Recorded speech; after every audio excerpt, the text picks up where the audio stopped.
Kişilər, kanalımıza yenidən xoş gəlmisiniz. Ümid edirəm hamınız yaxşısınız. Bugünkü videoda artıq sahib olduğunuz şeylərə görə minnətdar olmağın əhəmiyyətindən danışmaq istəyirdim. Bilirsiniz, bəzən həyat çətin dövrlər təqdim etdikdə, sizin ən pis dövrü yaşadığınızı və heç kimin sizin qədər çətin durumda olmadığını düşünmək çox asandır. Heç kəs eyni ağrını yaşamır. Heç kimin eyni mübarizəsi yoxdur. Amma çox vaxt belə deyil və tez-tez özümüzü, əgər imkanları olsaydı, bir anlıq həyatımızla dəyişmək istəyəcək insanların yerinə qoymuruq. Reallıq budur ki, problemləriniz o qədər də böyük deyil. İndi bilirəm ki, insanların həqiqi problemləri var. Bilirəm ki, bəlkə də sizin keçdiyiniz və ya keçməkdə olduğunuz dövr çətin olub. Amma mən istəyirəm ki, indi dərhal sizin həyatınızla bir anlıq dəyişməyə razı olacaq birinin olduğunu düşünəsiniz. Siz pis olduğunu düşündüyünüz şeyləri, pis reallıq saydığınız şeyləri onlar cənnət kimi görürlər, inanılmaz bir həyat kimi görürlər. Beləliklə, vəziyyət çətinləşəndə və siz şikayət edib nalə çəkəndə, mən sadəcə istəyirəm ki, bir an belə düşünəsiniz ki, kənarda sizinlə bir anlıq dəyişməyə razı olacaq biri var. Və demək istəyirəm ki, baxın, bəzən şikayət etdiyimiz şeylər, açıq danışsaq, onlar lüks şikayətlər kateqoriyasına daxildir. Bilirsiniz, telefonumun batariyası azdır, istifadə edə bilmirəm, onu şarj etməliyəm və ya bu paltar ləkələnib, mən bugün onu geyinmək istəyirdim, geyinə bilmirəm. Bunlar lüks problemlərdir.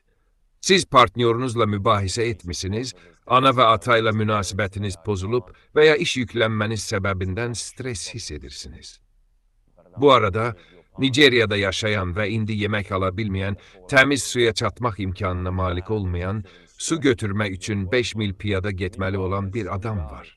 Tanzaniyada isə indi ölkəsi bir növ genosid içində olduğu üçün mübarizə aparan bir adam var. Mən bu videonu vaiz kimi çəkib insanlara dərs vermək üçün çəkmək istəməmişdim. Mən bu yerlərdə insanları tanıyıram və bu insanlara qayğı göstərirəm və bu məni şüurlu şəkildə oyatdı ki, bizə aid problemlər və sizin problemləriniz kiçikdir. Bəli, onlar narahatlıq yaradır. Bəli, bəzən əsəb verici hiss etdirir, amma orada kimsə var. Əgər edə bilsə, sizinlə bir anlıq dəyişməyə razı olacaq. Beləliklə, sahib olduğunuz şeylərə görə minnətdar olun. Bir yatağınız olduğuna görə minnətdar olun. Sahib olduğunuz bol, təmiz paltarlar üçün minnətdar olun. Telefon kimi texnologiyadan istifadə etmək qabiliyyətinə, əyləncə üçün videolar izləməyə, sərbəst gəzməyə, sərbəst danışmağa görə minnətdar olun. Çünki bizim planetdə yaşayan bəzi insanlar eyni şeylərə sahib olduqlarını deyə bilməzlər. Beləliklə, müəyyən mənada kişilər həyatınızın nə qədər çətin olduğunu söyləyib şikayət etməyə cürət etməyin. Çünki reallıq budur ki, sizinlə bir anlıq dəyişməyə razı olacaq birisi var. Hamımız bunu edirik. Hamımız inləyirik. Hamımız nalə çəkirik.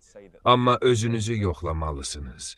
Əgər özünüzü həyatınızın vəziyyəti barədə nalə çəkən, şikayət edən, çöhrələnən görsəniz, xüsusən də idarə edə biləcəyiniz şeylər barədə özünüzü yoxlamalısınız. Bəzən özünüzə sus deməlisiniz. Çünki dediyim kimi birisi sizin həyatınızı cənnət hesab edir.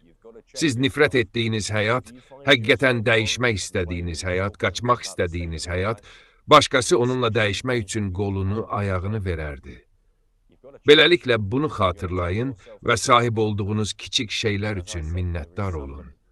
Sizlər üçün kiçik bir məşq, mümkün qədər tez-tez, bəlkə həftədə bir dəfə oturun və minnətdar olduğunuz şeyləri yazın. Bəlkə kiçik bir jurnal. Bəzən telefonda səs qeydləri edirəm və sadəcə oturub həmin gün üçün minnətdar olduğum bir neçə şeydən danışıram. Və bilirəm, bu çox klişedir və bir çox insan bunun bir quru işi olduğunu düşünəcək. Amma belə deyil, bu cəhd etmək üçündür. Həyatınızdakı bəzən şüuraltı belə düşünmədiyiniz və ya olduğuna şüurlu şəkildə fərqində olmadığınız kiçik şeylərin əslində lüks olduğunu anlamanıza kömək edən bir məşqdir. Və onu səsləndirdikdə, onu yüksək səslə dedikdə və minnətdarlığı ifadə etdikdə buna daha şuurlu şəkildə diqqət yetirməyə başlayacaqsınız. Sən dəyərini bilmədiyin kiçik şey. Beləliklə, bu mən rahat, gözəl bir cüt ayaqqabıya görə minnətdaram kimi kiçik bir şey ola bilər. Sən onları hər gün geyinirsən. Bunu düşünmürsən, amma çoxlu insanlar var ki, ayaqqabı almağa gücü çatmır. Çoxlu insanlar var ki, mil-mil yalınayaq piyada gedirlər. Və sən hər gün təzə, rahat, təmiz bir cüt ayaqqabı əldə edirsən. Və buna görə minnətdar olmaq lazımdır. Beləliklə, dediyim kimi, kiçik bir gündəlik qeydi, kiçik bir səs yazısı qeydi, bu kimi bir şey. Amma bəlkə bunu gündəlik etmək istəyirsən, bəlkə yalnız həftəlik etmək istəyirsən.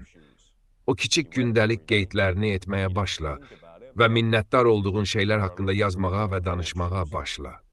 Söz verirəm ki, bu sənə sahib olduğun yaxşı şeylər barədə və çoxumuz kimi yəqin ki, adi qəbul etdiyin şeylər barədə daha çox şüur verəcək. Amma hər halda bax, bu videonu çəkmək istədim. Çünki dediyim kimi, tanıdığım dünyanın bəzi yerlərindəki dostlarım var ki, açığı, indi çox dəhşətli şeylər yaşayırlar. Və məncə, bizim kimi qərb dünyasında yaşayanlar üçün, bilirsiniz, Avropa, ABŞ, bəli, maliyyə və siyasi məsələlər ola bilər, amma biz təhlükəsizik, biz yaxşıyıq. Siz səhv etmədiyiniz müddətcə yaxşı olacaqsınız. Ümumiyyətlə, narahat olmağa çox bir şey yoxdur. Sənin süfrədə yeməyin var. Sənin isti, rahat yatağın var. Əşyalar haqqında şikayət etməyi burax və sahib olduğunlara görə minnətdar ol. Çünki dediyim kimi, birisi var ki, səninlə bir anlıq dəyişməyə razı olar. Sən bəyənmədiyin həyat, minnətdar olmadığın həyat üçün başqası səninlə dəyişmək üçün ayağını kəsərdi. Onlar həqiqətən edərdilər. Beləliklə, sahib olduqlarını dəyərləndir. Bunlar hər gün sənin üçün boş qapda ola bilər. Sənə bunlar o qədər də böyük əhəmiyyət daşımaya bilər, amma başqası üçün adi hesab etdiyimiz o kiçik şeylər lüksdür və onlar üçün cənnətdir. Ona görə minnətdar ol, minnətdar ol. Həyatının vəziyyəti barədə şikayət etməyi burax, xüsusən də əgər onu dəyişə biləcəyin bir şeydirsə.